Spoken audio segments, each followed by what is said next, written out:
Halo, Assalamualaikum Pak Fatih. Ya Pak, selamat pagi Pak. Mohon maaf. Maaf ya Pak mengganggu waktunya. Jadi begini Pak, anak saya Ape sekarang umurnya 19 tahun. Itu kuliah di Malang Pak, sudah semester 4 kalau nggak salah.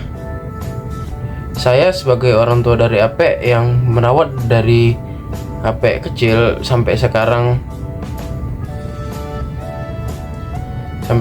ini tahu betul anak saya sikapnya itu gimana, caranya bersosialisasi gimana, aktifnya dia di lingkungan rumah di sini itu gimana, dan gimana dia kayak berteman, bersosialisasi dengan teman-temannya Pak. Nah, Ape ini anaknya juga sering cerita Pak, apapun masalah yang dialami sama temannya tuh kayak yang dialaminya lah di sekolah, baik di lingkungan sekitarnya, dia tuh selalu cerita sama saya Pak. Tapi setelah dia merantau ini, sebulan yang lalu kan dia pulang ini Pak, pulang dari rantau. Itu saya kerasa banget Pak kalau dia ini benar-benar berubah. Dia jadi nggak kayak dulu lagi gitu Pak. Dia jadi lebih pendiam, suka di kamar sendirian, disuruh makan susah. Pokoknya itu berubah sekitar 180 derajat Pak. Dan saya sangat merasakan perubahan itu Pak. Tapi pada saat awal semester 1 atau 2 pernah Pak cerita kalau di lingkungan kampus itu lebih banyak tekanannya Pak, seperti teman dan juga yang lain-lainnya seperti itu Pak. Nah, saya sebagai orang tua ingin minta tolong ke Bapak supaya anak saya konsul ke tempatnya Bapak, biar dia cerita semua yang dia alami ke Bapak. Saya rasa dia malu aja gitu Pak. Dia malu mau cerita yang dialami ke saya gitu. Saya rasa dia ya karena udah dewasa lah, kayak dia mungkin malu gitu mau cerita ke saya, dan mungkin ada dari beberapa rahasianya yang saya nggak boleh tahu. Jadi saya ingin Bapak lah gitu yang ngelihat atau yang mendengarkan. Mungkin apabila Bapak yang mendengarkan, dia bisa lebih terbuka apabila bercerita dengan Bapak. Dia baik Pak, terima kasih banyak ya Pak atas bantuannya. Saya harap anak saya bisa berubah, dan saya harap anak saya baik-baik aja.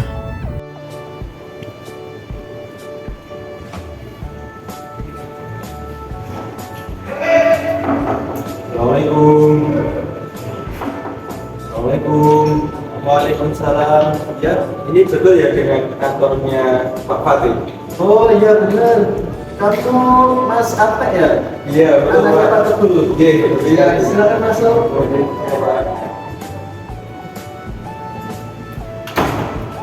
Gimana kabarnya Mas Ape? Alhamdulillah, baik Pak.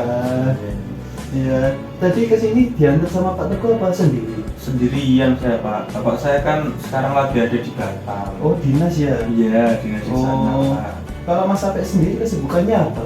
Sekarang saya kuliah Pak Kuliah di mana? di UIN Malang sekarang. Malang. Iya. Saya juga lulusan sana loh. Loh, iya toh? Iya, saya lulusan sana jurusan psikologi. Oh alah. Iya. Iya. Kita seangkatan kayaknya.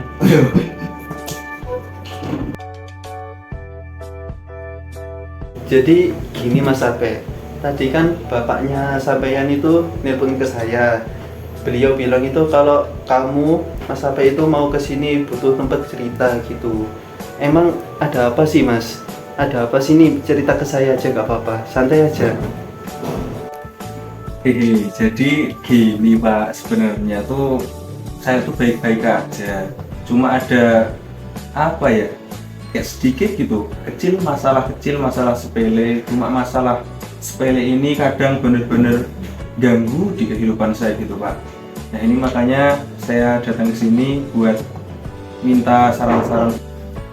Mister. Oh, ya udah. Sini cerita aja emang masalahnya apa? Kalau boleh tahu. Aduh, tapi kok kayaknya saya mau cerita masalah saya ini, saya malu ya Pak ya, juga nggak enak. Soalnya ini tuh masalah kayak bener-bener remeh gitu Pak, masalah konyol, masalah kecil. Kalau saya cerita rasa-rasanya tuh malu sebenarnya Pak ke sampean. Oh alah, masih malu tak? Gak usah malu kalau mau cerita, cerita aja ke saya nggak apa-apa. Kan tiap orang juga punya masalah sendiri-sendiri kan, meskipun masalah sepele atau masalah besar kan. Kalau emang kamu masih malu, ya nggak apa-apa sih, kita ngobrol-ngobrol santai aja. Oh ya udah, kalau emang sampean masih malu untuk cerita ke saya ya nggak apa-apa. Ya kasih jeda waktu aja ya. Mungkin 2 minggu dari sekarang kita bisa bertemu lagi, kita bisa ngobrol-ngobrol lagi. Kalau emang kamu longgar, kita bisa bertemu lah, bisa berkunjung ke sini lagi. Wah Mas Ape, apa kabar? Udah lama ya gak bertemu, udah 2 minggu aja. Alhamdulillah sehat-sehat ini Pak sebenarnya. Gimana Mas? Udah siap? Wah, siap untuk apa ini Pak? Ya kayak kemarin lah, katanya mau cerita. Gimana ya? Udah siap sih Pak sebelumnya. Tapi ya gimana ya? Agak masih malu Pak sebenarnya. Nggak usah malu, anggap saja aku teman sendiri. Wah, siap. Silakan aja cerita. Ini mulainya gimana ya Pak ya? Mulai dari nol nggak apa-apa Pak. Silakan bebas, mulai dari mana? Oke. Jadi sebenarnya tuh gini Pak, saya tuh punya trauma. Traumanya tuh saya sebenarnya sampai sekarang tuh, sampai kuliah ini saya takut sama yang namanya motor Pak. Motor? Iya, saya takut sama motor. Oh iya, lanjut. Nah, ini awalnya saya takut sama motor tuh sebenarnya waktu saya SMP dulu Pak. Iya. Waktu SMP kan saya dulu tuh kelas 1 SMP tuh belum bisa naik motor sama sekali. Nah terus saya tuh pengen ya, teman-teman saya kan sudah bisa naik motor gitu, saya pengen bisa naik motor. Akhirnya saya minta bapak saya buat ngajarin saya. Iya. Nah belajarlah saya itu naik motor 2 minggu lah kurang lebih, saya udah bisa terusan 2 minggu naik motor. Nah setelah saya bisa naik motor itu Pak, orang tua saya tuh, ibu bapak saya tuh jadi Pak, sering nyuruh saya buat beli ini itu, buat nganterin bapak kemana gitu. Oh. Setelah itu, ini kejadian yang pertama Pak yang buat saya trauma itu. Waktu itu ibu saya tuh nyuruh saya buat nganterin barang ke bibi, ke saudara gitu. Ya terus. Rumahnya tuh agak jauh Pak dari rumah saya. Oke. Nah, waktu itu di lampu merah gitu Pak. Ya. Saya kan berhenti di lampu merah. Di kejauhan itu saya lihat ada banyak polisi gitu. Nah saya lihat banyak polisi kan, saya tuh jadi dredeg gitu Pak. Jadi saya dredeg, oke. Iya, karena saya nggak punya SIM kan, waktu itu masih SMP nggak punya SIM, terus surat-surat nggak lengkap, KTP nggak punya, terus saya juga nggak pakai helm. Iya. Nah waktu itu kan udah lampu hijau Pak, waktunya jalan. Saya tuh langsung gas kenceng karena saya takut kalau ditangkap sama polisi itu. Saya gas kenceng, otomatis kan motornya nggak terkendali. Oke. Nah dari kiri ini ada mobil Pak, tiba-tiba nabrak saya dua. Nah di situ saya kecelakaan yang pertama kalinya naik motor. Nah, tapi dari kecelakaan itu saya belum merasain takut sama motor, saya belum trauma seperti itu Pak. Kejadian yang pertama. Ada kejadian yang lain emang? Ada Pak sebenarnya. Nah setelah ini saya cerita lagi Pak. Iya nggak apa-apa, lanjutin aja sampai apa itu traumamu. Oke. Terus kejadian yang kedua itu Pak. Ya. Saya kan setelah kecelakaan itu nggak takut sih. Setelah kejadian itu saya nggak boleh naik motor sama bapak saya. Iya. Nah itu kejadiannya waktu saya kelas 3 SMP.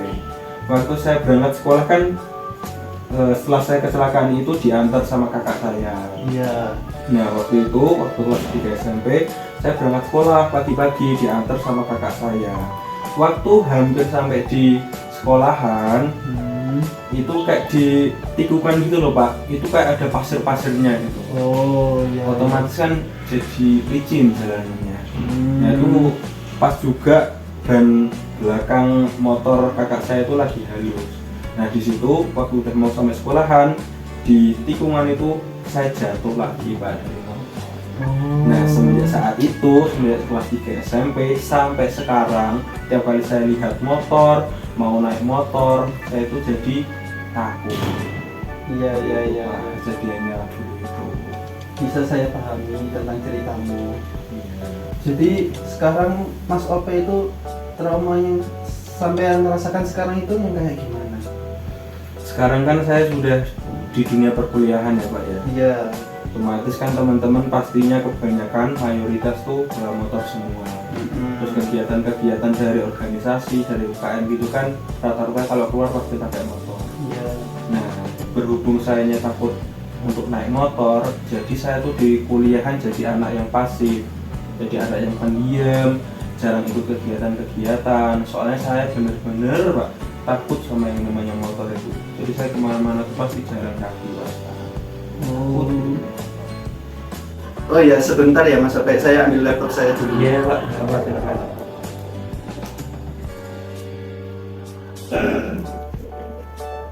Nah, dari ceritanya Mas Ope itu saya bisa sedikit menganalisis ya apa yang bikin Mas Ope itu trauma tentang motor.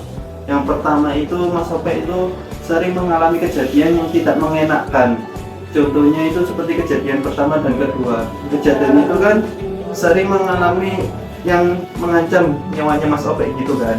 Nah itu yang menurut saya bikin traumanya Mas Ope, jadi takut kepada motor. Lalu yang kedua menurut saya itu Mas Ope itu memiliki sedikit gangguan mental. Contohnya itu seperti waktu berhenti di lampu merah itu Mas Ope merasa deg-degan atau deg-deg gitu kan, waktu lihat polisi gitu kan. Betul. Nah itu sih yang menurut saya itu gangguan mental dari Mas Ope sendiri. Lalu yang terakhir menurut saya itu Mas Ope itu di saat trauma itu sering berpikiran negatif tentang motor. Jadi Mas Ope selalu berpikiran kalau aku naik motor pasti bakal mengalami kejadian yang tidak mengenakan lagi gitu. Dan itu pikiran yang selalu tertanam di Mas Ope. Terus kalau gitu solusinya gimana Pak kira-kira buat trauma saya ini? Apakah masih bisa disembuhin apa enggak sebenarnya? Saya ini juga minta pencerahannya dari Bapak. Nah, jadi solusi saya ya yang bisa saya tawarkan kepada Mas Ope itu yang pertama itu coba Mas Ope lebih berpikiran positif tentang motor. Contohnya itu bahwa motor itu bisa membuat Mas Ope lebih mandiri dan tidak bergantungan kepada orang lain gitulah. Mas Ope itu mengalihkan fokus dari rasa takut ya. Contohnya kan selama ini Mas Ope merasa kalau aku naik motor itu bakal terjadi lagi kecelakaan gitu. Nah itu coba Mas Ope itu alihkan kepada pikirannya lebih berani lah agar Mas Ope itu tidak merasa takut lagi akan hal itu. Lalu yang ketiga saran saya itu ya coba Mas Ope itu sebelum berkendara itu Mas Ope belajar lagi untuk memahami aturan-aturan di lalu lintas atau di jalan raya ya. Soalnya kan banyak ini kan Mas Ope juga waktu itu takut dengan polisi akan ditilang. Jadi Mas Ope sekarang harus gak usah takut dengan mempelajari aturan-aturan dari lalu lintas. Jadi saran saya yang keempat itu coba Mas Ope saat berkendara itu memakai atribut yang lengkap karena keselamatan itu yang nomor satu ya. Jika Mas Ope tidak memakai atribut yang lengkap, takutnya kalau terjadi sesuatu malah makin bahaya kepada sampean sendiri ya. Terus saran saya yang terakhir itu coba Mas Ope sendiri itu coba latihan sendiri di jalan yang sepi gitu loh, biar melatih uji mental lah, berani apa tidak dengan motor itu sendiri. Kan Mas Ope yang tahu sendiri gimana motor itu dan gimana cara jalannya motor itu, biar tahu lah dan mengurangi rasa trauma dari Mas Ope itu sendiri. Itu sih saran saya. Oh jadi seperti itu ya Pak ya saran-sarannya. Ya insya Allah mulai saat ini saya coba buat berubah ya Pak ya. Saya bakal terapkan beberapa saran-saran dari Bapak itu. Doakan semoga saya benar-benar bisa berhasil untuk keluar dari trauma saya ya Pak ya. Nanti kalau saya masih belum bisa nyaman dengan trauma, saya masih bisa kembali lagi ke sini kan Pak? Oh, tentu saja boleh. Sampai kapanpun pintu saya akan terbuka untuk Mas Sope. Silakan datang kapan saja selagi sampean longgar ya.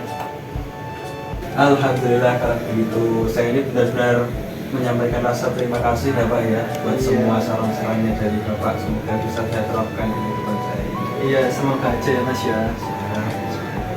Ya sudah ya Pak ya, ini berhubung waktunya juga sudah sore, saya mohon pamit buat pulang. Loh, kenapa cepet-cepet?